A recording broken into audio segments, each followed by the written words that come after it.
Je tiens à vous dire, ce pays est pris en otage. Sans la jeunesse, nous allons libérer ce pays, rien que pour la jeunesse.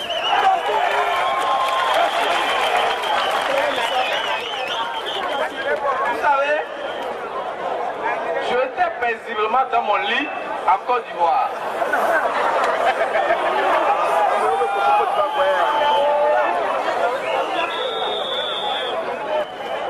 J'étais couché dans mon lit. Je dormais. C'est un témoignage, s'il vous plaît. Paisiblement. Quand j'ai aperçu, on dit ne bouge plus, vous êtes en état d'arrestation. En Côte d'Ivoire, à Abidjan, aux deux plateaux, vous êtes en état d'arrestation. Maintenant, je me suis posé la question. Ma porte là, il y a 3 portes devant ma chambre. Mais comment ça s'est passé? On me dit vous êtes en état d'arrestation. Vous êtes demandé par votre pays. J'ai dit vous avez un mandat? Ils disent non, mais suivez-nous au poste. Bon, d'accord. Je me suis, entendez, mais j'étais nu dans mon lit. C'est maintenant que je me suis levé, j'ai cherché de quoi porter. Et on m'a conduit à leur poste qu'ils appellent la DPJ correspondante ici. Et on me dit, c'est là en mettant un document signé par le juge Pouyou que je suis accusé d'atteinte à la sûreté intérieure d'un État, que je n'existais plus, parce que moi j'étais plus au Togo depuis le 8 avril 2009, j'étais déjà à Abidjan. Mais bien avant 2009, j'avais déjà mes affaires en 2005 en Côte d'Ivoire. Donc je faisais un aller-retour. À Lomé, je suis transitaire communément quand les gens connaissent. Bon, on me dit, bon, donc voilà, en mettant un document, écoutez bien, sur le document, on a mentionné un nom qui n'est pas mon nom. Un nom qui n'est pas mon nom. Et j'ai dit, j'ai soulevé la tête, j'ai dit, le commissaire, j'ai dit, monsieur, vous êtes en train de faire une caution. Vous constituez une caution à un gangsterisme étatique. Et mon pays, c'est un pays maçon. Donc ne vous mêlez pas de ce dossier. Ils disent non, monsieur, c'est votre nom. Parce que nous avons votre photo. Bon, c'est comme ça. Le lendemain matin, j'ai été conduit à l'aéroport où j'ai trouvé les seigneurs de la torture.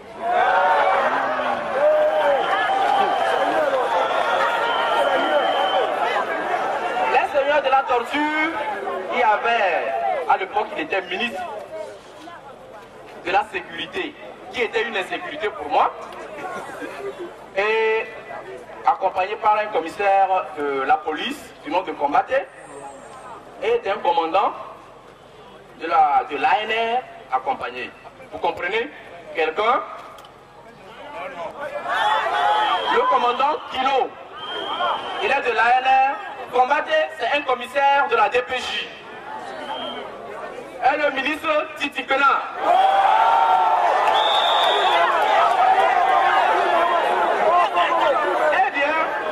Eh bien, entouré par l'arsenal militaire dans l'avion, ils avaient toujours peur de moi. J'ai été menotté dans le dos, dans l'avion même. C'est-à-dire, j'étais proche de Dieu, hein, mais j'étais en menotte. Et l'avion a atterri 2h15 après le vol. C'est-à-dire on a fait Abidjan, Lomé, 2h15. Ce qui veut dire j'avais les mains nouées, assis, et la ceinture, on me l'a placée vraiment avec tous les moyens possibles. Le King Air, voilà, l'avion King Air. Et c'est comme ça que je suis arrivé directement à l'aéroport. Mais ce qui m'a sauvé, sinon c'était un enlèvement, excusez-moi. Ce qui m'a sauvé, les Ivoiriens ont médiatisé sérieusement mon arrestation. C'est passé par tout le monde. Donc, ce qui m'a fait peur, je descends à l'aéroport de Lomé, il n'y avait même pas une mouche. Donc, je commençais pas à m'inquiéter. Et à l'époque, je l'appelle, il était toujours colonel, Titipena, tourne vers le commandant Kilo. Il dit, je vous le confie, envoyez-le au bâtiment. bâtiment, est-ce que vous savez où ça s'appelle comme ça? C'est l'ANR. Et l'ANR, c'est là, moi j'appelle le point focal de la torture. Ah, quelques minutes après, je dis, ah, bon, ça, je ne commençais pas à prier, je dis, bon, ça, c'est fini pour moi. C'est fini pour moi. Et un monsieur s'est approché, il dit, venez, je vais vous interroger. Et il a commencé, il me pose la question, oui, qu'est-ce que tu connais de l'affaire de coup d'État? J'ai dit, coup d'État? Il dit, non, je ne suis pas mêlé de ça. La preuve, le 7 avril 2009, j'étais au port de Tema pour travailler. De Tema, j'avais une affaire à diriger en Côte d'Ivoire. Je suis parti en Côte d'Ivoire de Tema. Et à bord de ma voiture, c'est même pas par avion. À bord de ma propre voiture, je suis parti. Donc, je n'étais pas là. Je ne suis même pas au courant de quoi que ce soit. Il dit non, que je sais quelque chose, que je dois dire. Et on m'a envoyé dans une cellule quelque part, on m'a mis. Et là, quand je suis rentré, j'ai vu des gens attachés avec des menottes au lit, les gens de Sursaut Togo. Il y a un Assima innocent qui est encore en prison et son associé, je ne sais pas comment il s'appelle là, Narcisse, voilà. Donc c'était un compagnon de misère. Et bon, maintenant on me dit que même les moustiques à l'ANR sont comptés, s'il vous plaît. Et que c'est la propriété privée de leur directeur. Donc on ne tue pas de moustiques.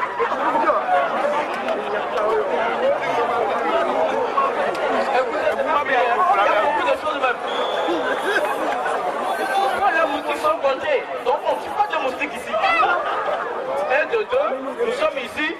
On me pose la question, je connais ceux qui sont là, je ne les connais pas. Il dit bon, ici, c'est interdit de communiquer entre vous. Vous n'allez pas vous parler. Bon là, on m'a pris soin de me déshabiller et on m'a replacé mes jolis bracelets au dos. J'étais bien noué. Et j'étais là. Quelques heures après, on est venu me chercher. Que le commandant Pilot me cherche. Ah, pour moi, au moins, peut-être, on m'a mis parmi les gens là, c'est peut-être à la limite, peut-être me libérer. Je vais, j'étais en caleçon, sans haut et rien, c'est-à-dire, ça même, vous comprenez? Et on m'envoie, j'arrive, le commandant Pilot me pose la question encore. Mais, dis-nous, le coup d'État, tu connais quelque chose? Je ne connais pas. Il dit, bon, dis-moi, maintenant là, est-ce que tu ne sais pas que là où c'est arrivé, là, il faut que tu dises la vérité? Et quand il me dit, regarde là-bas, j'ai regardé, il y a un monsieur, que je me garde de citer son nom, qu'on était en train de torturer, s'il vous plaît. Je l'ai vu, ce monsieur être torturé. On a donné un coup de bâton, il est tombé à terre. Le premier cri que j'ai entendu, oh fort, on va me tuer. Donc j'ai dit, hein, on torture même un ami de police. C'est que pour moi c'est fini.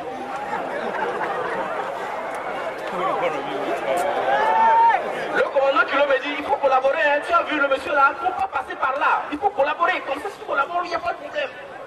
Dis-nous, qu'est-ce que tu as pu sortir à Pacha comme un truc qui peut être lié à un coup d'État et tout ça? J'ai dit non. Mes affaires et Pacha, nous avons seulement une relation professionnelle. S'il n'a pas besoin de moi, moi je ne vois pas. Je ne reste pas comme ça pour prendre un téléphone pour appeler Pacha. Non, c'est lui qui me cherche. Même si je ne suis pas là, on m'appelle, on dit, mais écoute, on a un travail, fais ça. J'appelle le bureau, on leur règle le dossier. Voilà, on dit non, que je sais quelque chose. Il faut que je dise.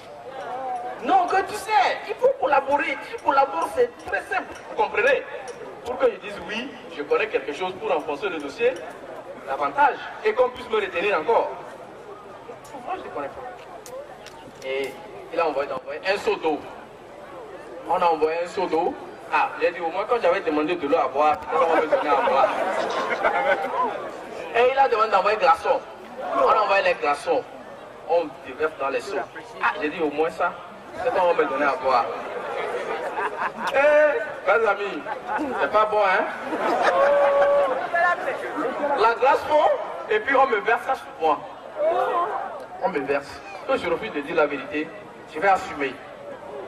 J'ai été arrosé de l'eau glacée pendant toute la nuit. Et vous allez remarquer la nuit du 31 au 1er octobre 2010, il y a eu une pluie. C'est la pluie là qui m'a sauvé. Au lieu de fuir la pluie m'a sauvé plutôt. Parce que j'étais sous la pluie, donc mes geôliers ou bien les sbires de Masséna ne pouvaient plus m'arroser de l'eau, ils sont dû se retirer. Voilà comment la pluie m'a sauvé. Et j'étais maintenant sous, et je trouvais même l'eau même de la pluie, elle était chaude. L'eau de la pluie me brûlait parce que j'étais tellement glacé. Avant qu'on en arrive, toute la nuit, on m'a envoyé encore sur une pelouse où il faisait noir. On dit, aujourd'hui, tu dis la vérité ou tu dis pas, on va te tuer. Et il m'a conduit. Et c'est toujours le commandant Culot ne veut pas citer le nom de l'autre. Parce que vous savez, l'ANR, ils sont intelligents, hein, ils ne s'appellent pas leur nom. Hein. Jamais. Le commandant Culot, je l'ai connu parce qu'il m'a escorté de Abidjan jusqu'à Lomé. J'ai eu le temps de connaître son nom. Mais son second, qui me suppliait même, je n'ai pas eu son nom jusqu'à ce jour. Il m'a envoyé sur une pelouse, il dit, mets-toi en genou. Je me suis mis, il dit, bon, maintenant tu dis la vérité, sinon tu es à la phase terminale. Tu vois, est-ce que tu sais que là où nous sommes ici, nous sommes deux? Non, j'ai dit oui, mais nous sommes plus que deux. J'ai dit pourquoi? Il dit, attends, tu vas voir. Tu dis la vérité ou bien tu es mort. J'ai dit, quelle vérité encore? Je n'ai pas de vérité à vous donner. C'est tout ce que moi je connais comme vérité. En moins que vous me demandez de dire ce que vous voulez. Bon, dites-moi, je vais vous le redire. Il dit, je le parle mal. Que je suis impoli. Il dit, bon, maintenant que tu ne veux pas dire, attends, tu vas voir, je vais bouger, tu vas voir ce qui va se passer. Il a fait semblant de partir. Deux commandés sont sortis de l'ombre. Avec les armes, ils sont armés sur moi. J'entends, il dit, bon, tu vois, il suffit seulement que je m'éloigne encore, tu es mort. Je reviens, tu vas me dire la vérité. Je dis oui. Il revient, je dis, bon, qu'est-ce que vous voulez que je vous dise pour que vous soyez satisfait? Parce que si vous partez, ils vont me tuer. Mieux, je peux mentir, au moins ne serait-ce que vous me laissez. Il dit, ah bon, c'est ce que moi je dis. Que moi, donnez un coup de bâton, je suis tombé. Et jusqu'à ce jour, sur mes mains, je peux vous montrer les traces de mes notes. J'avais toujours les mains liées à air, hein. Toujours. Et je suis tombé, en me relevant, c'était avec difficulté. Là, j'ai perdu un peu connaissance. Je suis resté quelques minutes après. J'ai fait un effort de me lever. Quand je m'étais levé, pour me battre, me lever du sol, j'ai déboîté mon genou. Jusqu'à ce jour, c'est une maladie à vie. Voilà comment dans notre pays, qui était un état de droit, est devenu un état de gauche.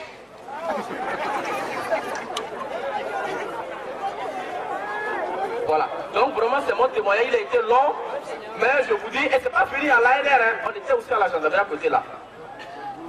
Je vous dis, on peut passer 2-3 jours dans nos cellules sans eau. Vous n'avez pas droit à une presse, ni à une radio. Enfermement permanent, ici, à la gendarmerie. Mais un gendarme, c'est celui qui est censé connaître un peu de droit, ou beaucoup de droit, parce que c'est lui-même qui juge. Mais on a été surpris que ça s'est passé comme ça. On est malade, on nous dit que si vous êtes malade ici, on vous soigne avec des petits prix. Oui, je vous dis. Et jusqu'à l'heure, on m'a pris, à Abidjan, j'ai donné de l'argent, ils ont pris de l'argent sur moi, 1 million. Jusqu'à ce jour, le Joujou Kouyou et Bechelvia ont confisqué mon argent.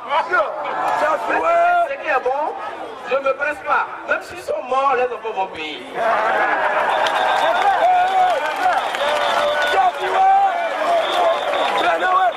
Je suis confiant. Moi, je ne les pas de voleurs d'abord. Parce que ce que j'ai dit au Joujou Kouyou, ce que Kouyou vient de faire, j'avais déjà dit ça à Kouyou. Hein. J'ai dit Kouyou, dis la vérité. Et tu te rends dans une ambassade, tu es dehors. Je vais vous dire, toi, un magistrat, si tu es dehors aujourd'hui, ton salaire est divisé par 2, le président, ça dépasse même le salaire du président de la République. Parce que tu as dit la vérité dans ton pays et tu es persécuté. Avant que ceci n'arrive à Kouté, j'ai dit à Kouté le jour, ils sont arrivés, ils disent, Kouté, je ne te fais pas confiance. Il dit oui, pourquoi? J'ai dit non, je sais que tu vas faire un travail. Mais cherchons des à côté de ce pays, à côté, vous comprenez, les présents, l'argent. Mais tu vas vouloir faire beaucoup de choses qui vont te compromettre demain. Mais si tu ne dis pas la vérité là, tu seras torturé dans ce pays. Kouté a choisi de dire la vérité. Et il a quitté le pays. Moi je le félicite. Merci.